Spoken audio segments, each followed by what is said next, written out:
बिस्मिल्लाहिर्रहमानिर्रहीम। अस्सलाम वालेकुम स्टूडेंट्स। आज से जो है वो हम फ़र्स्ट ईयर बायोलॉजी स्टार्ट करते हैं। उसका हमारे पास चैप्टर नंबर 1 है और चैप्टर नंबर 1 जो है वो इंट्रोडक्शन है।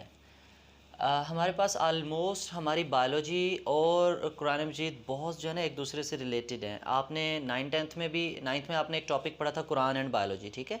अब हमारे पास एफएससी में बहुत से ऐसे चैप्टर्स हैं कि चैप्टर स्टार्ट होने से पहले कोई भी कुरानी आयत लिखी होगी, फिर उसी की एक्सप्लेनेशन में वो सारे का सारा जो है वो चैप्टर हुआ करेगा, ठीक है।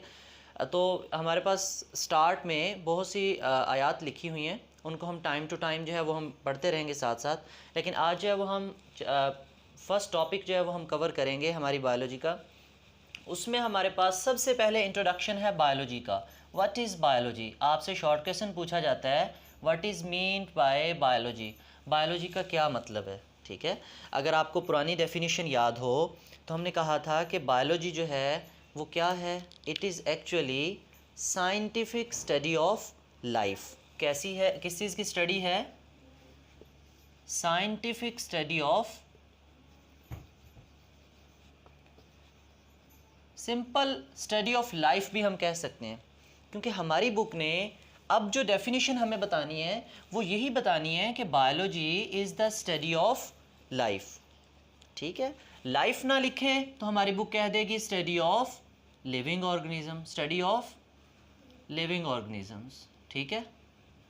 Study of living organisms is called biology, ठीक है।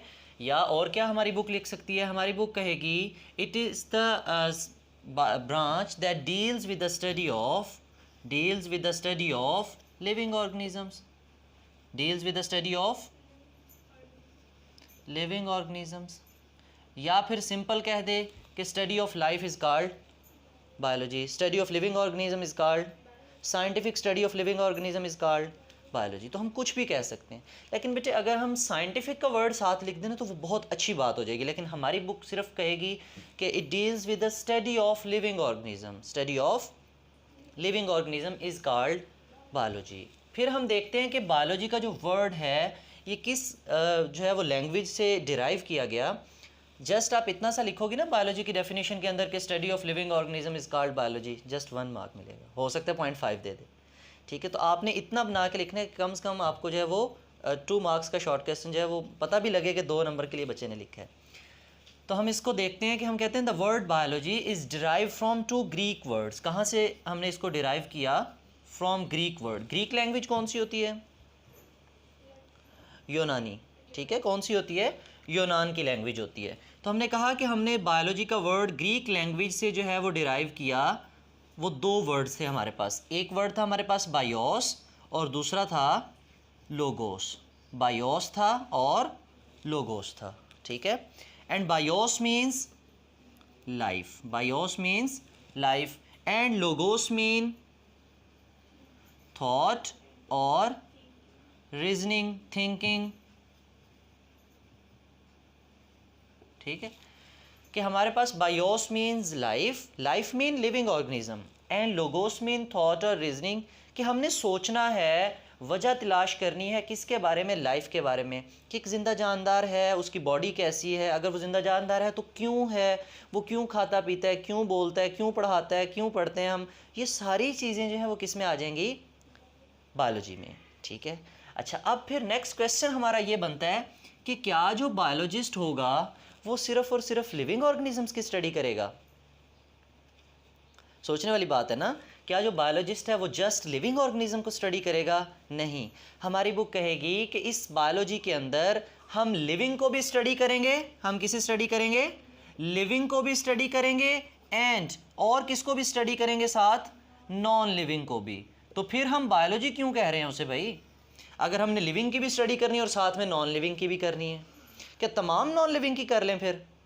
नहीं, हमारी बुक कहेगी कि हमने लिविंग ऑर्गेनिजम्स के साथ साथ उन नॉन लिविंग ऑर्गेनिजम्स की, ऑर्गेनिज्म नहीं कहेंगे, उन नॉन लिविंग थिंग्स की स्टडी करनी है विच अफेक्ट देम, ठीक है। फॉर एग्जाम्पल हमारे इन्वायरमेंट का हमारी बॉडी के ऊपर कोई इफेक्ट होता है? तो आपने 10th में इकोलॉजी, इकोसिस्टम के बारे में बातें पढ़ी होंगी। आपने पढ़ा होगा कि हमारा जो है वो एयर से इंटरेक्शन है, हमारा वाटर से इंटरेक्शन है, पानी के बगैर हम ज़िंदा नहीं रह सकते, हवा के बगैर ज़िंदा नहीं रह सकते। इट्स मीन कि हमारे इन्वायरमेंट में बहुत सी ऐसी चीज़ें हैं जो हमें ज़िंदा रहने के लिए चाहिए, और वो सारी की सारी क्या हैं, नॉन लिविंग हैं। तो फिर हम उनको भी लिविंग ऑर्गेनिज्म के साथ साथ और नॉन लिविंग थिंग्स की भी हम स्टडी करेंगे, ठीक है। तो एक जो बायोलॉजिस्ट होगा, he not only just study the living organism, he also study the non-living things that affect the living things। तमाम नॉन लिविंग की बात नहीं होगी, सिर्फ उन नॉन लिविंग की बात होगी, उन फैक्टर्स की बात होगी जो लिविंग ऑर्गेनिजम्स की लाइफ को मुतासिर करेंगे। ये भी बात क्लियर हो गई। अब नेक्स्ट जो क्वेश्चन हमसे पूछा जाता है वो ये पूछा जाता है, आप तो कह रहे हो स्टडी ऑफ लाइफ, तो लाइफ है क्या, ज़िंदगी कहते किसे हैं, ज़िंदगी कहते किसे हैं। आपसे शॉर्ट क्वेश्चन में डेफिनेशन पूछी जाती है, what is life, what is life, कि लाइफ क्या है। तो नेक्स्ट शॉर्ट क्वेश्चन हम देखते हैं कि व्हाट इज़ लाइफ। हम देखते हैं सबसे पहले लाइफ को डिफ़ाइन करने से पहले हम ये देखते हैं कि अब जो साइंटिस्ट ने लाइफ की डेफिनेशन लिखी, क्या वो प्रिसाइज डेफिनेशन लिखी, नहीं। क्यों नहीं लिखी, क्योंकि बेटे लाइफ को हम एज सच प्रॉपर डिफ़ाइन कर ही नहीं सकते, ठीक है। तो फिर लाइफ की डेफिनेशन हमारे पास क्या है, या ऐसे कौन से ऐसे एस्पेक्ट्स हैं लाइफ के जिनको हम एक्सप्लेन नहीं कर सकते, ठीक है। तो हमारे पास 2-3 क्वेश्चंस ऐसे थे जिनकी वजह से हम लाइफ को डिफाइन ही नहीं कर सकते। तो सबसे पहले हमारे पास है कि what is the meaning of life, what is the meaning of life, के लाइफ का क्या मतलब है, what is the meaning of life, ठीक है। और दूसरा क्वेश्चन हमारे पास ये था, why should there be a life, why should there be a life, कि लाइफ क्यों है, लाइफ का होना क्यों ज़रूरी है, या लाइफ क्यों है। तो ये बेटे ये दो जो क्वेश्चंस थे ये फिलोसफर्स के लिए, उन्होंने कहा कि लाइफ, जो बायोलॉजिस्ट थे, जो कौन थे, बायोलॉजिस्ट थे, उनका ये कंसर्न नहीं था कि हम लाइफ की डेफिनेशन ढूंढें, हम लाइफ की डेफिनेशन ढूंढें। उन्होंने ये दोनों क्वेश्चंस जो है ना वो फिलोसफर्स के लिए छोड़ दिए। किसके लिए छोड़ दिए, फिलोसफर्स के लिए, ठीक है। और थियोलॉजिस्ट के लिए, किसके लिए छोड़ दिए, थियोलॉजिस्ट के लिए, ठीक है। ये फिलोसफर कौन होते हैं, जो लोग फिलॉसफी करते हैं, माहिर ये जो कोई भी सब्जेक्ट स्पेशलिस्ट, जैसे जो पीएचडी कर लेते हैं, डॉक्टर फिलॉसफी कर लेते हैं, तो किसी भी सब्जेक्ट के जो फिलोसफर्स होते हैं उनके लिए बायोलॉजिस्ट ने ये छोड़ दिया क्वेश्चन कि आप जो वो लाइफ के डिफाइन ढूंढें। या थियोलॉजिस्ट के लिए, थियोलॉजिस्ट होते हैं हु स्टडी द थॉट्स, जो हमारे ख्यालात की स्टडी करते हैं। किसकी स्टडी करते हैं, हमारे ख्यालात की स्टडी करते हैं, ठीक है। या न्यू आइडियाज़ जो है वो पेश करते हैं कि ऐसा भी हो सकता है, ऐसा भी हो सकता है। तो जो लाइफ थी, लाइफ की डेफिनेशन प्रॉपर नहीं है, लेकिन हमारी बुक ने कहा कि लाइफ का जो कंसर्न है उसके वो बायोलॉजिस्ट जो है वो लाइफ के पीछे नहीं लगे हुए, उन्होंने जो फिलोसफर और थियोलॉजिस्ट के लिए इसकी डेफिनेशन छोड़ दी। फिर अब बायोलॉजिस्ट फिर किस चीज़ की स्टडी करते हैं, बायोलॉजिस्ट स्टडी करते हैं कि लाइफ के जो प्रोसेसेस हैं, लाइफ प्रोसेसेस क्या हैं, लाइफ प्रोसेसेस क्या हैं, कि हाउ द लाइफ ऑपरेट्स, ये ज़िंदगी, ये ज़िंदा जानदारों की बॉडी में किस टाइप के रिएक्शन होते हैं, कैसे ये रिएक्शन आगे प्रोसीड होते हैं, ठीक है। तो उसके बारे में हम सबसे पहले जो है वो अब लाइफ को देखते हैं कि लाइफ है क्या। बेसिकली साइंटिस्ट के अकॉर्डिंग उन्होंने लाइफ को कैसे डिफाइन किया। क्लियर जी। हमारा क्वेश्चन है व्हाट इज़ लाइफ, लाइफ क्या है। जब हम लाइफ की बात करते हैं तो साइंटिस्ट बेचारे खुद कंफ्यूज हो जाते हैं कि लाइफ की डेफिनेशन कैसे करें हम। मतलब बहुत सी ऐसी बातें हैं लाइफ के अंदर that is beyond the concept of science, जो साइंस के कॉन्सेप्ट से भी आगे हैं। जैसे हम रूह की बात करते हैं, अब साइंस ने हमारी रूह की डिफ़ाइन तो कभी लिखी नहीं है, लिखी है नहीं। तो साइंस तो बल्कि ये कहती है कि ये रूह शू कोई चीज़ नहीं होती। वो आपने केमिस्ट्री में भी वो शायद वाइटल फोर्स थ्योरी पढ़ी हो कि ऑर्गेनिक कंपाउंड वाइटल फोर्स से बनते हैं। फिर कुछ साइंटिस्ट का कहना था ये वाइटल फोर्स असल में क्या है, ये वही रूह होती है लिविंग ऑर्गेनिज्म में जो ऑर्गेनिक कंपाउंड्स बनाती है। लेकिन अब यहाँ पे हम रूह की डेफिनेशन तो नहीं लिख सकते, लेकिन हम लाइफ को डिफ़ाइन कर सकते हैं। अब लाइफ की डेफिनेशन हम कैसे करेंगे, हमने कहा कि life actually can not be defined precisely, हम उसको प्रिसाइज तो डेफिनेशन नहीं लिख सकते उसकी, लेकिन हम ये ज़रूर कह सकते हैं कि life is a set of characters, it is a set of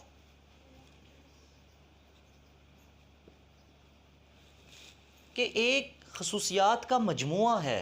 हमारी लाइफ क्या है? Set of characters. कोई एक चीज़ नहीं है जिसको हम कह दें लाइफ है। मैं बोल रहा हूँ इसका मतलब ये नहीं मैं ज़िंदा हूँ, ठीक है? तो बहुत सी चीज़ें ऐसी होंगी, बहुत सी करेक्टर्स खसूसियात ऐसी होंगी बेटे, जिनको हम मिला के कहेंगे अब ये क्या बनी है? लाइफ। और ऐसे जानदार जिनकी बॉडी में वो करेक्टर्स, वो खसूसियात नहीं होंगी, उन्हें हम क्या कह देंगे? वो नॉन लिविंग हैं। वो क्या है? नॉन लिविंग ऑर्गेनिज्म है। ये बात क्लियर हुई? तो डेफिनेशन में हम सबसे पहली लाइन यही लिखेंगे, what is life? Life is a set of characters. Life is a set of, तो वो कौन सी करेक्टर्स हैं वो हम देखते हैं। हम कहते हैं ऐसी करेक्टर्स हैं दैट डिस्टिंग्विश मीन अलहदा करती हैं, फ़र्क करती हैं, सेपरेट करती हैं, डिस्टिंग्विश करती हैं। किसको किससे? लिविंग ऑर्गेनिज्म को सेपरेट करती हैं। किससे? From non living things. From, वो जो नॉन लिविंग थिंग्स हैं उनमें डेड ऑर्गेनिज्म भी आ जाते हैं, ठीक है? कोई जानदार मर गया है तो वो भी किस में आएगा? Non living. तो लाइफ क्या है? Life is a set of characters. As such simple definition life की नहीं है। क्यों? क्योंकि life is a complex entity. Life is a complex entity. Entity किसे कहते हैं? मतलब हम जुज़्व है, ठीक है? लाइफ एक पेचीदा जुज़्व है जिसकी हम डेफिनेशन देखें तो हम कहते हैं कि life is a set of characters that distinguish. वो कौन सी करेक्टर्स होंगी? वो क्या करेंगी? वो अलहदा अलहदा कर देंगी। किसको अलहदा कर देंगी? लिविंग ऑर्गेनिजम्स को अलहदा कर देंगी from non living things. Non living हो चाहे वो डेड हों, तो वो दोनों नॉन लिविंग ही कहलाएंगे। तो उनसे वो करेक्टर्स उनको सेपरेट कर देंगी।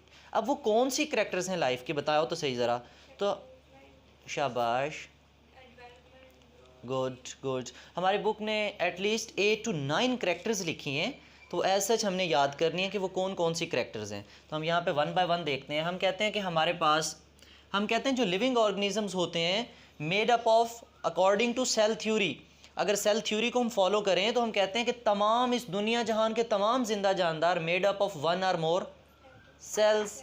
1 or more सेल्स। तो बेटे हमारी जो लिविंग ऑर्गेनिजम्स की बॉडी होगी मेड अप ऑफ सेल्स, किस चीज़ से बनी हुई होगी? मेड अप ऑफ सेल्स और 1 cell और बस 1 or more सेल, ऐसे भी कह सकते हैं, ठीक है? बस मेड अप ऑफ सेल्स, कि हमारी बॉडी किस चीज़ से बनी हुई है? Made up of cells. ये बेसिक रिक्वायरमेंट थी, ठीक है? फिर ये जो सेल्स होते हैं क्या ये मिलके टिश्यू वगैरह नहीं बनाते हैं? ऑर्गन नहीं बनाते हैं। ऑर्गन मिलके ऑर्गन सिस्टम नहीं बनाते, तो ऑर्गन सिस्टम मिलके इंडिविजुअल इंसान नहीं बनता, कोई फ़र्द नहीं बनते हैं। इट्स मीन कि ये सेल्स मिलके एक कॉम्प्लेक्स ऑर्गेनिज्म बना देते हैं। ये सेल्स मिलके किस तरफ ले जाते हैं हमारी बॉडी को? कॉम्प्लेक्स की तरफ, ठीक है? कॉम्प्लेक्स ऑर्गेनिजम्स को जो है वो जन्म देते हैं। फिर हमारी बुक कहती है कि ये जो ऑर्गेनिज्म होते हैं ना, इनके पास कोई जेनेटिक मटेरियल भी होता है, कोई विरासती मादा भी होता है जिसको ये लेके अगली नस्ल में मुंतकिल करते हैं, ठीक है? तो इन जिंदा जानदारों के पास क्या होता है? Genetic material. तो बेटे वो जेनेटिक मटेरियल आपने 10th क्लास में डिटेल से पढ़ा होगा, जीन्स के बारे में, क्रोमोसोम्स के बारे में, वो DNA RNA, वो ये सारी चीज़ें क्या किस चीज़ में आ जाती हैं? तो जिंदा जानदारों के पास, लिविंग ऑर्गेनिज्म के पास क्या होगा? जेनेटिक मटेरियल भी होगा, ठीक है? अच्छा, फिर दे ग्रो इन साइज़ में वो ग्रो भी करेंगे। नीड एनर्जी, उनको किस चीज़ की ज़रूरत भी होगी? एनर्जी की ज़रूरत भी होगी। दे रिप्रोड्यूस, वो क्या भी करेंगे? रिप्रोड्यूस भी करेंगे, मतलब अपने जैसे और ऑफस्प्रिंग पैदा भी करेंगे, ठीक है? अपने बच्चे पैदा भी करेंगे। इसी तरह हमारे पास और क्या क्या करैक्टर्स हैं? आपने 10th क्लास में जो चैप्टर पढ़ा था होम्योस्टेसिस के बारे में, ठीक है? तो अपनी बॉडी का टेम्परेचर मेंटेन रखना, अपनी बॉडी के जो अंदर वाटर एंड साल्ट्स को मेंटेन रखना, अपनी बॉडी में वेस्ट मटेरियल को निकालते रहना, इस सारी चीज़ों का नाम क्या था? होम्योस्टेसिस, ठीक है? तो वो कहते हैं कि वो अपनी बॉडी का जो इंटरनल इन्वायरमेंट है वो फेयरली कांस्टेंट रखते हैं। क्या रखते हैं? फेयरली कांस्टेंट रखते हैं। ये बात क्लियर हुई? फेयरली कांस्टेंट रखने का मतलब ये है कि वो अपनी बॉडी को कहाँ पर रखते हैं? होम्योस्टैसिस पर रखते हैं। ठीक है। अच्छा, और क्या बातें हो सकती हैं जो लिविंग ऑर्गेनिजम्स के बारे में होंगी? वो अपने इन्वायरमेंट को रिस्पॉन्ड करते हैं, वो अपने इन्वायरमेंट को रिस्पॉन्ड करते हैं। ठीक है, आप मेरी आवाज़ सुनकर रिस्पॉन्ड कर रहे हो। ठीक है, इसी तरह बाहर सर्दी या गर्मी या कोई भी इन्वायरमेंट में कोई चेंज आती है तो हमारी बॉडी उस इन्वायरमेंट को रिस्पॉन्ड करती है। तो रिस्पॉन्ड करना भी किसकी जो है वो एबिलिटी है? लिविंग थिंग्स की। तो बेटा ये हमारे पास 1 2 3 4 5 6 7 8 9 एक दो रह गई हैं, तो हम दोबारा इनको कवर कर लेते हैं। हम कहते हैं कि हमारे पास ज़िंदा जानदारों की क्या क्या प्रॉपर्टीज़ थी, क्या क्या करैक्टर्स थी, जिन करैक्टर्स की बेस पे हमने उनको क्या कहा और कहाँ से सेपरेट किया हमने? सिर्फ नॉन लिविंग से सेपरेट किया? नहीं, साथ में डेड से भी। नॉन लिविंग की बात करें तो हम कहते हैं कि दीवार लिविंग है, नॉन लिविंग है? नॉन लिविंग है, इससे तो सेपरेट कर दिया। लेकिन एक हमारे जैसे इंसान है लेकिन वो मरा हुआ है, तो उसको लिविंग कहें नॉन लिविंग कहें? नॉन लिविंग, तो वो डेड के ज़ुमरे में आएगा। ठीक है, उन दोनों से, चाहे वो नॉन लिविंग है चाहे डेड है, तो वो सेट ऑफ करैक्टर्स, ये सेट ऑफ करैक्टर्स हमें अलहदा करेगा कि हमारी बॉडी किस चीज़ से बनी हो? सेल से मिलकर बनी हो, कॉम्प्लेक्स होगी।